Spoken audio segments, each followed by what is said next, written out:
Good morning, Renae Saager, life coach. Let's talk about the scale today. If some of you just kind of got a little like, oh God, what are we going into? That's fine.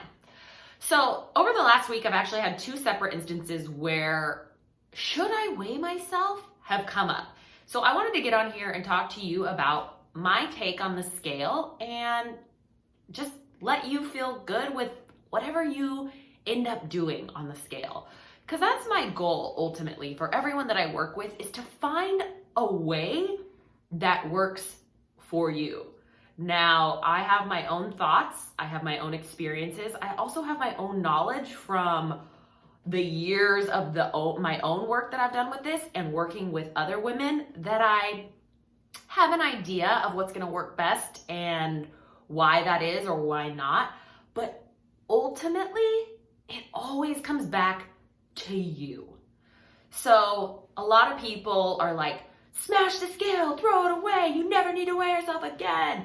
And I would definitely say I'm more in that camp than the weigh yourself every day to make sure you're still within this okay weight range. This is actually a thing that has been, I'm working through a program, and it's suggested that we have our clients or whoever weigh themselves every day. And when I saw that, I was like, what? I would honestly say that stopping weighing yourself is, ultimately it becomes an obsession, right? It's a compulsion. It's this way that we think we're controlling ourselves. It's this way that we step on the scale and are we okay today? I don't know. Let's look at these numbers and see. And for a lot of people, especially daily weighing is going to probably do the opposite of what you want.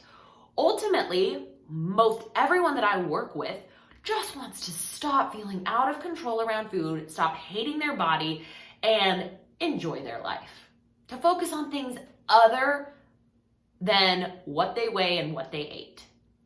So, do I think weighing yourself is the worst thing on the planet? No. In fact, I worked with someone a year ago and she told me, I was talking about weighing yourself, and she said she had recently stepped on the scale and saw the number, and it was just, she just saw it, right? It wasn't a big deal. Great. I'm not gonna say that's horrible. You shouldn't be doing that at all. What's wrong with you? Why do you need to? Let's uncover. Let's get to the deeper root. No, she did it. She saw the number. She's like, meh, it wasn't what I wanted, but it was there. It was. I saw it. Now I know, moving forward. For her, because of the work that she's done, because of where she's at, she's like, it was just information for her to have. Your weight is literally the amount of gravity you have keeping you on Earth. That's another way to look at it.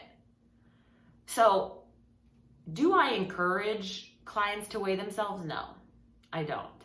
In fact, I actually encourage you not to, especially within the first few months of your work around healing your relationship with food in your body, because your weight's gonna shift.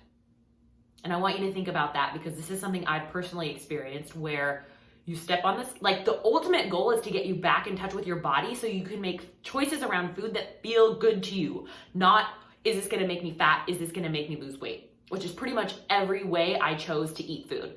Am I gonna lose weight? Am I gonna gain weight? What is this gonna give me? That's it. And so when you start doing this work, let's say you're healing your relationship with food, and in the beginning, there's a phase called legalization, which most people go through, because if you've never had a cookie or haven't within the last couple of years without guilt, without being in the open, you're probably gonna have a few more than you would have thought, right? And that might happen a lot. Actually, I just told someone that I think within the first 6 months of me healing my relationship with food, I literally had froyo every day. And not like the plain Greek yogurt kind with only fruit. Like the good stuff on it, right? Every single day for 6 months. Because I needed that. I needed that to create, that was my own process, but I needed that to realize I can trust myself, that it's not going away.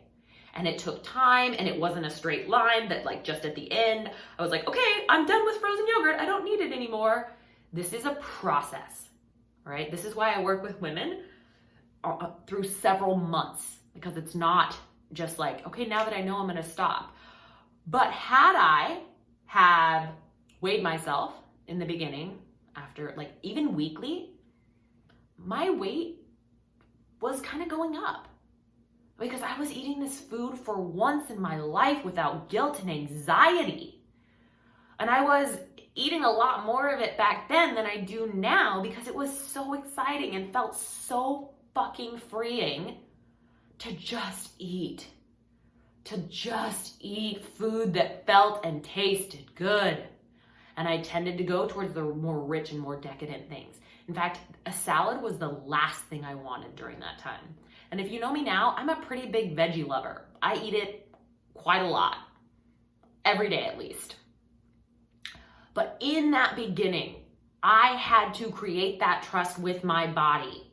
And if I would have stepped on that scale, I would have broken every ounce of trust I had regained because I wasn't there yet. I wasn't to a place where I could look at the scale and be like, oh no, I better stop this now. I need to stop. Okay, that's it. Strict eating starts tomorrow. This is done. The froyo's been fun, but I can't. If I would have done that, I never would have gotten to where I'm at. And the opposite is also true. You stand on the scale, you're down 3 or 4 pounds, you're like, hey, yeah. You're going to that Super Bowl party this weekend, you're like, you know what? I'm gonna treat myself to those extra wings and that dip because I've been down in the weight. And then you eat more and more and more and you're like, it doesn't matter, I deserve it, my weight's been down. And it's like, what?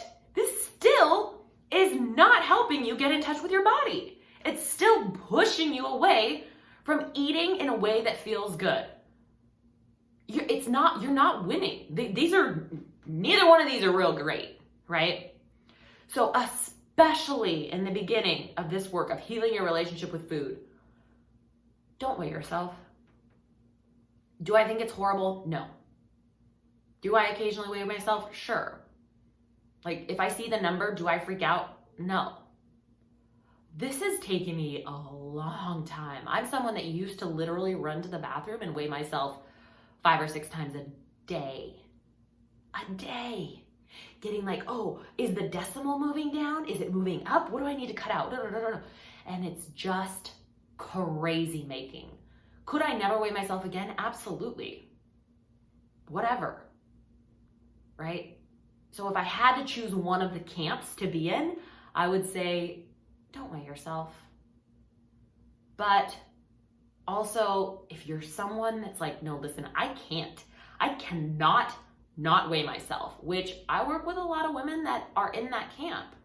It is a comfort. It's a false sense of control. And it takes time to break through that. It takes time to regain the trust in your body. And my hope for everyone is that you get to the point where you just don't have to. You're like, listen, my body's just here.